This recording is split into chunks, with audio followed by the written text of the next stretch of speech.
it's Natasha. Today we are going to go over Firefly or Tittibhasana. So we'll work on the vertical version, and then I'll also just show you how to get that straight across action with a lot of core and shoulder strength.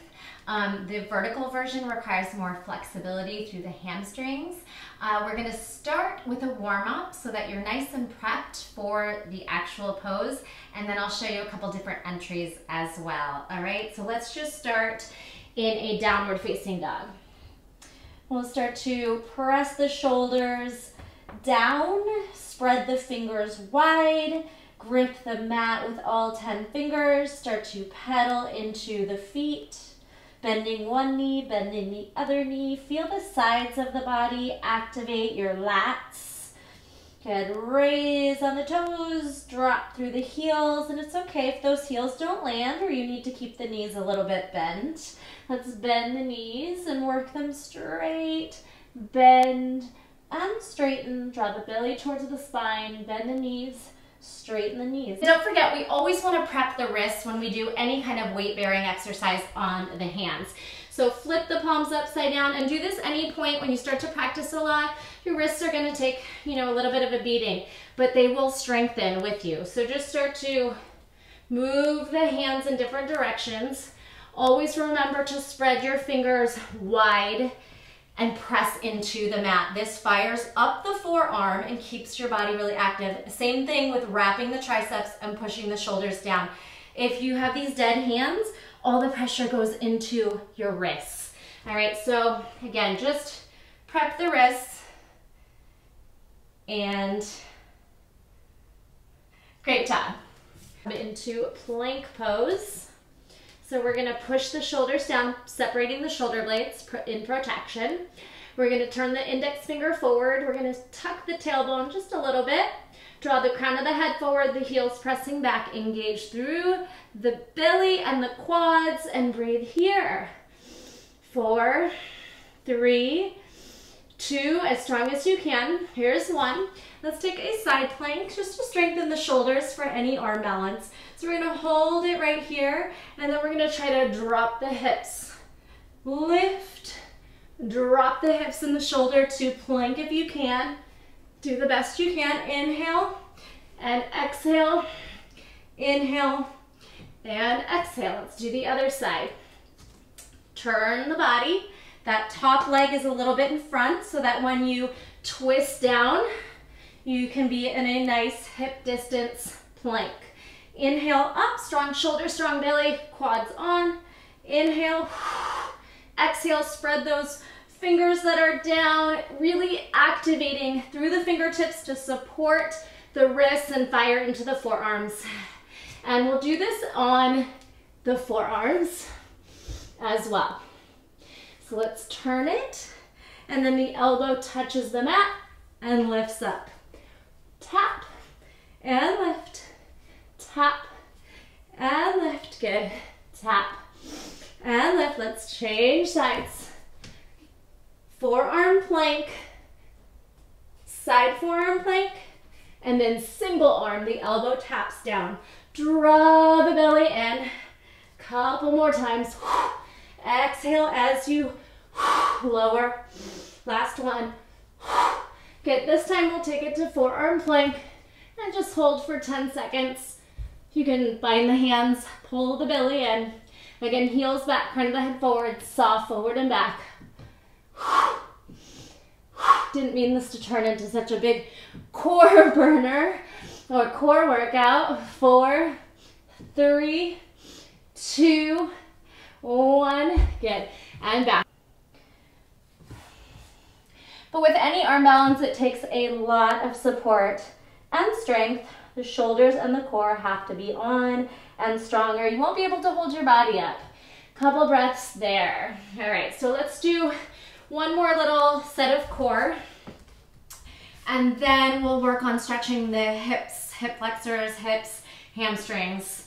So let's do Happy Baby to just get the stretching started. And then from Happy Baby, let's take a hollow body, low boat hold. Plug the belly in, breathe deeply. 4, 3, 2, 1. Happy baby. Grab the outside top of the feet and see if you can pull the knees in towards the ribs. Try and flatten out the spine, tailbone, shoulders, back of the head, compressing, and exhale, peel up to your low boat. Point or flex. Let's do a little flutter kick for 8, 7, 6, 5, 4, 3, 2, 1. And then happy baby. Hug the knees in. Maybe start to straddle and bend. Good. So we're stretching the inner thighs, hamstrings, and the hips. Exhale. Last time into your low boat hold. And let's start to rock the boat from side to side. Really pressing the sacrum down. That's the small of the back. Plugging the belly in. Curling the shoulder blades off the mat so the neck is not involved. It's all core for 4, 3, 2, 1. Lower down. Good. And then happy baby one more time. Breathe here. Really use arm strength to give your feet a tug. So we're going to really energetically pull and find the stretch where you can breathe and maybe straddle here. So let's go ahead and take a forward fold.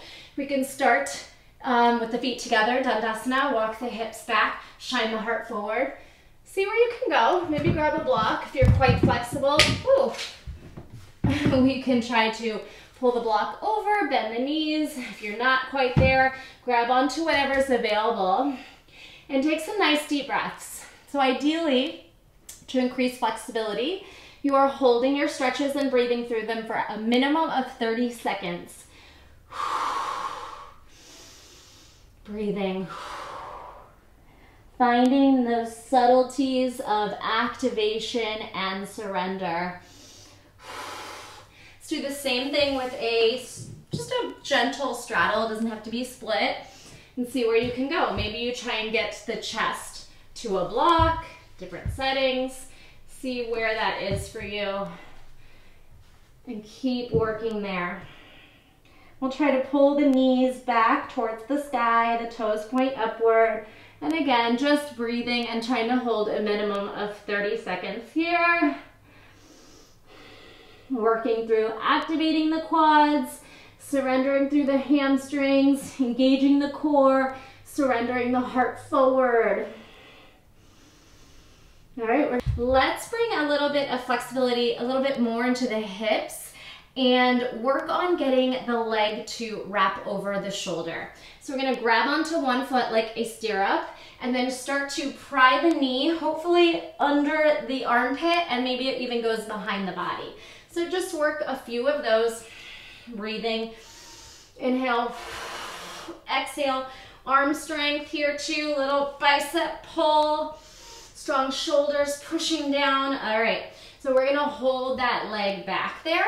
Now your right foot is gonna go into your left hand and your right hand is going to thread under, all right? So the more you can wrap this foot over the shoulder or at least above the elbow, the better your pose is gonna look and feel. So let's just continue to hug that, feel that.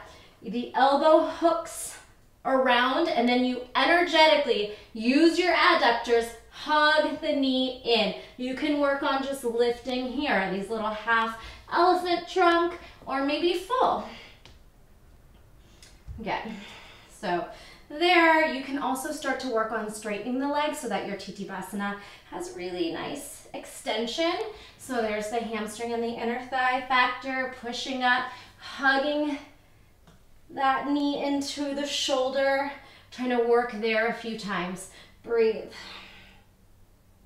Other side. Take your stirrup, start to straighten and fire the knee behind the shoulder, under the armpit. See how far back you can get it. Inhale. Use a little arm strength and pull back. Active engagement. Try to keep the spine elongated, the heart proud. Nice.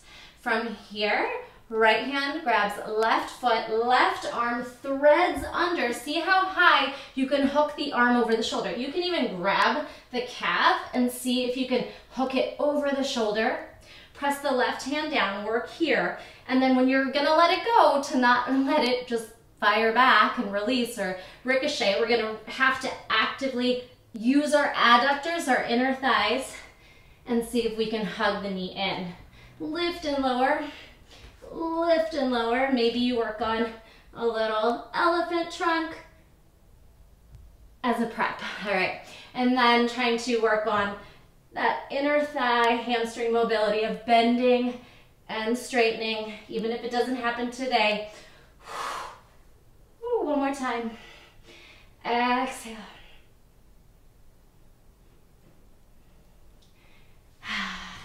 All right, if you're still feeling like you're not quite there yet with the shoulder and the core strength that it's gonna take, you could do a couple of these half L hip raises, which is always gonna help you on really any arm balance. Crow, firefly, what we just did, elephant trunk, 8 angle, all of those poses require deep core, pelvic floor muscles, and strong, strong shoulders and lats. So we could take maybe 10 here.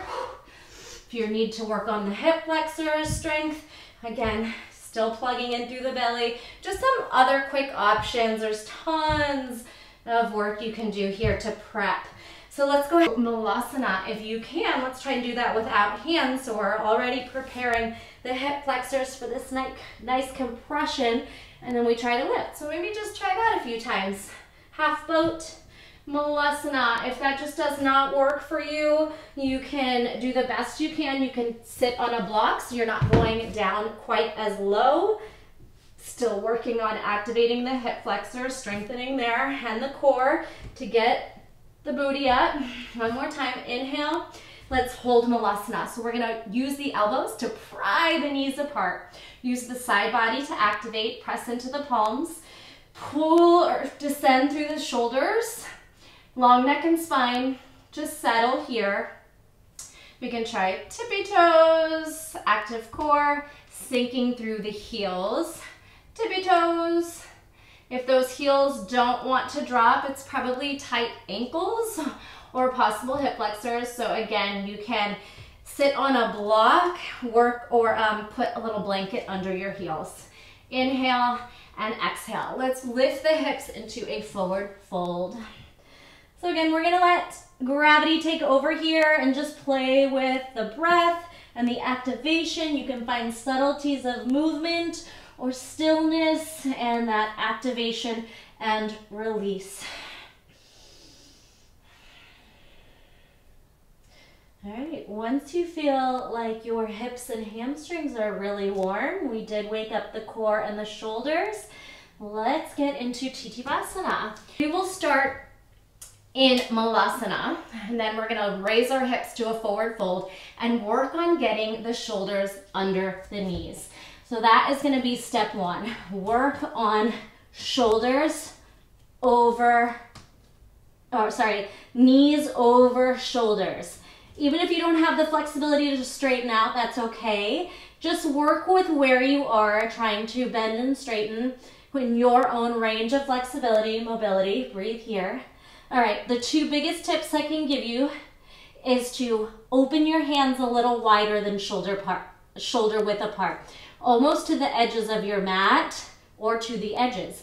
Now the elbows are gonna turn sideways, 45 degrees, as opposed to directly behind you like chaturanga. This is gonna give you a shelf for your legs. You'll lower the hips, and maybe you just stay here. You work on playing with just holding the balance, straightening one leg, straightening the other.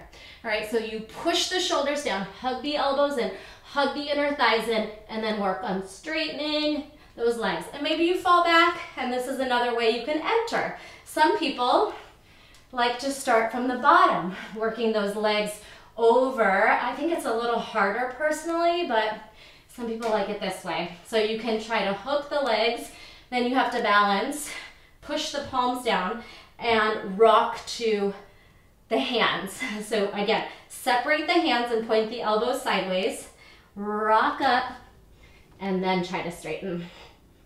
All right, so the horizontal version, we push the shoulders down, we pull the belly in, cat the back, and lift the hips as high as you can, trying to find a horizontal or a parallel line to the mat.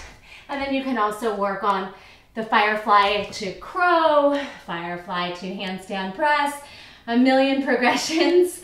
But I just want to show you how to do the pose. So a couple other ways. If you're struggling, you could try it up from a block. We'll take that hook. See, I find this part a little bit challenging. People like to do the balance part. I like to start from standing, and then you can rock off. Good, just some options so you can practice sitting and lifting. And if your hamstrings are tight, don't worry about straightening the legs today.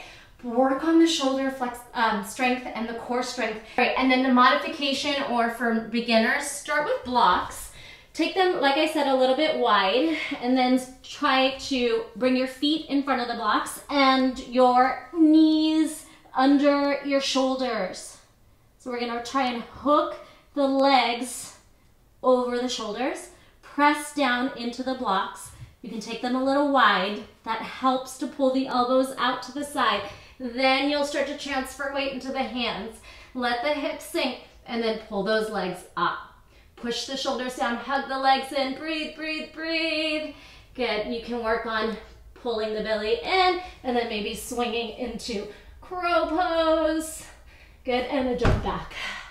Nice work. All right, I hope those tips were helpful. Really the game changers for me to get those legs really vertical up there were realizing that I have to have my elbows a little bit sideways rather than everything is cued elbows to ribs. This gives you more space and your legs to kind of just be locked in there. So hands a little wider than you normally do, elbows a little bit sideways, drop the hips, and then work on straightening the legs. Let me know how that goes for you. Those were game changers for me. I was finally able to get that firefly really straight up there, okay? Thanks for joining me. Give this a thumbs up if it helped you at all, and let me know what other tutorials you want to see from me. Have a great day. Bye.